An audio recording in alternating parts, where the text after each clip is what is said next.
नमस्कार दोस्तों, मेरा नाम है Ashish Rathore. Indian rail dynamics channel में आपका स्वागत है। अगर आज आप मेरे चैनल पर नए आए हैं, कंटेंट पसंद आए तो सब्सक्राइब करना मत भूलिएगा। आज बात करूंगा भारतीय रेलवे के रिकॉर्ड रेवेन्यू कलेक्शन जो हुआ है उसके बारे में।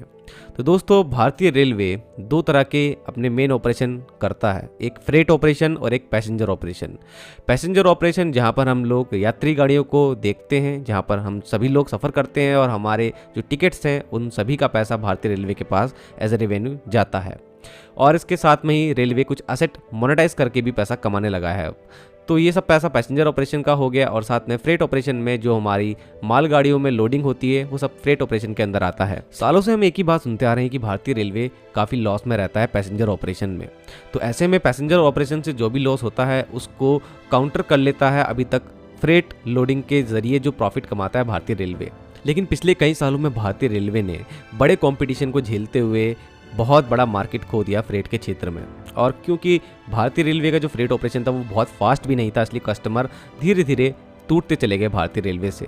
तो ऐसे में लगभग 25 से 30% ही मार्केट शेयर रह गया भारतीय रेलवे का। लेकिन आज डीएफसीज और नए फ्रेट कॉरिडोर्स के साथ में भारतीय रेलवे पूरी फोकस के साथ आगे बढ़ रहा है अपने फ्रेट के क्षेत्र में जो भी उनका मार्केट खोया है उस शेयर को वापस लेने में। तो इसी के वजह से आप लोगों को आए दिन अब सुनने को मिलता होगा कि फ्रेट लोडिंग रिकॉर्ड स्तर पर पहुंच रही है लगातार। तो दोस्तों, ऐसा इस बार भी हुआ है और इसी वजह से भारतीय रेलवे ने अभी तक का अपने इतिहास में सबसे बड़ा रिकॉर्ड रेवेन्यू जनरेट किया है, जो है 2.56 लाख करोड़ रुपए, जिसके अंदर फ्रेट लोडिंग की वजह से सबसे ज़्यादा रेवेन्यू उन्होंने जनरेट करा है। यहाँ पर इससे पहले 2.4 लाख करोड़ रुपए पिछले फाइनेंशियल ईयर 22-23 में कमाए थे। फाइनेंशियल ईयर 21-22 में 1.91 लाख करोड़ रुपए कमाए थे। लेकिन उस टाइम पर कोरोना की वजह से काफ़ी ज़्यादा सर्विसेज बंद भी थी भारतीय रेलवे की, तो उस चीज़ को भूलना नहीं चाहिए। आज एक चीज़ और देखने को मिली दोस्तों कि भारतीय रेलवे का एक दृष्टिकोण पैसेंजर ऑपरेशन को लेकर के पूरी तरीके से बदला है। भारतीय रेलवे धीरे धीरे अपनी ट्रेन के अंदर जो कोचेस का कंपोजिशन है अब उस पर इतना ध्यान दे रहा है कि वो सोच रहे हैं कि हम ज़्यादा से ज़्यादा रेवेन्यू यहाँ से भी कैसे कमाएं और प्रॉफिटेबल भी हो सके पैसेंजर ऑपरेशन में। आपने देखा होगा जनरल कोचेस की संख्या थोड़ी थोड़ी कम होती जा रही है। हालांकि ये लोगों के लिए तो दिक्कत वाली बात है, लेकिन रेलवे भी कुछ नहीं कर सकता इसमें। कई बार आप लोगों ने देखा होगा कि 100 करोड़, 300 करोड़, 400 करोड़ की वसूली भारतीय रेलवे ने उन लोगों से करी है जो लोग टिकट लेस पाए गए हैं ट्रेन में। और ये ज़्यादातर जनरल क्लास में आप लोगों ने देखा होगा कि बहुत ही कम लोग टिकट लेते हैं आज भी। तो रेलवे का यहाँ पे लॉस तो बड़ा होता ही है। तो यही कारण है रेलवे भी अब धीरे धीरे थर्ड एसी की कोचेस की संख्या बढ़ा रहा है। हालांकि अभी इसका असर उनके रेवेन्यू में अभी तक रिफ्लेक्ट तो नहीं हुआ। आगे चल करके देखते हैं कब तक इन सब चीज़ों का एक बड़ा इम्पैक्ट पड़ेगा, क्योंकि इसमें वक्त तो लगता ही है।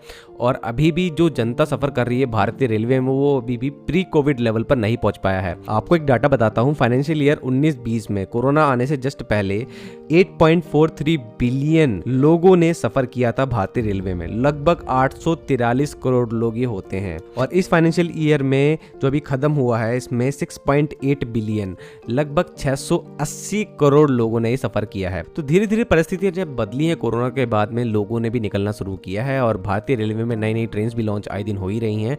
तो अब देखते हैं कब तक ये प्री कोविड लेवल तक पहुंच पाता है। इसी फाइनेंशियल ईयर में रेलवे बड़ा टारगेट लेके भी चल रहा है पैसेंजर ऑपरेशन के लिए भी।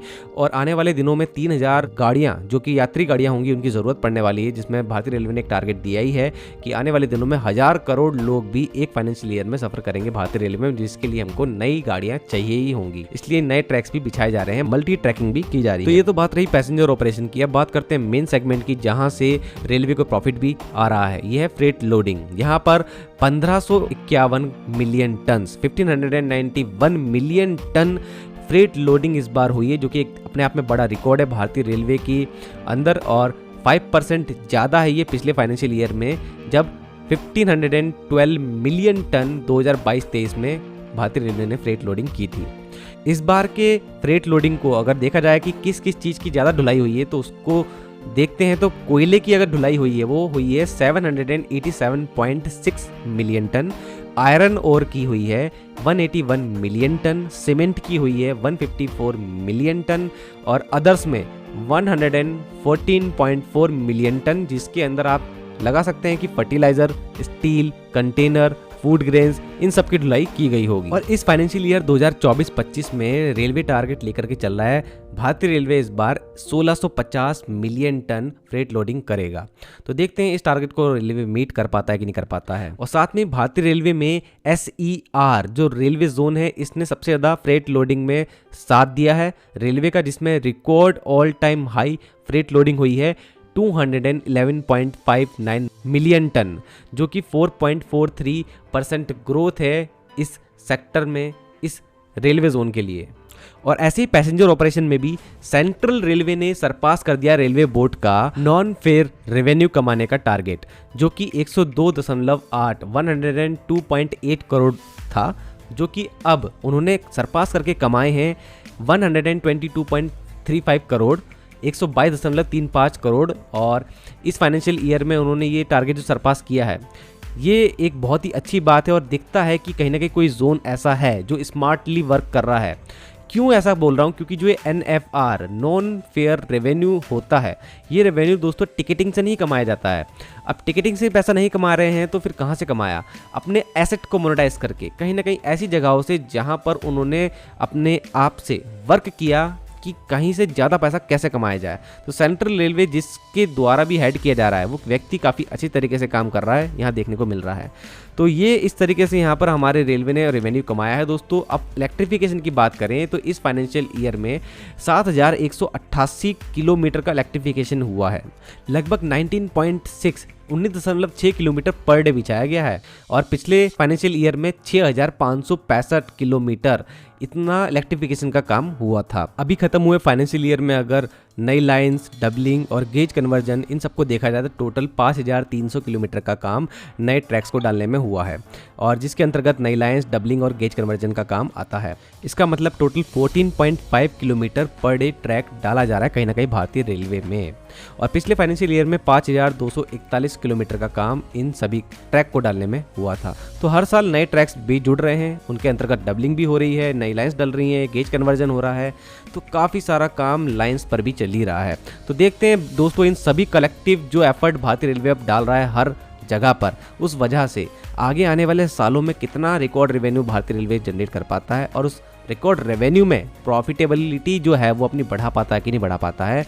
और आगे चल करके और भी बहुत सी चीज़ें जो भारतीय रेलवे में होनी है, जैसे कि नरेंद्र मोदी जी अभी कह भी रहे हैं अगर उनकी सरकार आती है तीसरी बार, तो वो जो अभी तक काम भारतीय रेलवे में लगातार कर रहे हैं उसके काफ़ी अच्छे और रिजल्ट देखने को मिल सकते हैं, और भी नए काम होंगे। बुलेट ट्रेन का काम भी कंप्लीट होना है, साथ में ही और भी हमारी ट्रेन से ट्रेन्स आनी है अभी, जो अभी फिलहाल प्रोडक्शन में है। और इंफ्रा डेवलपमेंट तो रेलवे स्टेशन से लेकर के आपने काफ़ी स्टेशन की जो नई तस्वीरें होंगी वो सब देखी ही हैं, उन पर काफ़ी ज़्यादा सरकार खर्च कर रही है। तो देखते हैं क्या क्या होता है भारतीय रेलवे में। आप मेरे चैनल के साथ तो ये सब जानते ही रहेंगे, इसलिए सब्सक्राइब करके रखिएगा और बेल आइकन को क्लिक कर लीजिएगा, जिससे आपको सबसे पहले नोटिफिकेशन मिल जाए मेरे वीडियोस का। तो आज के लिए इतना ही। वंदे मातरम, भारत माता की जय।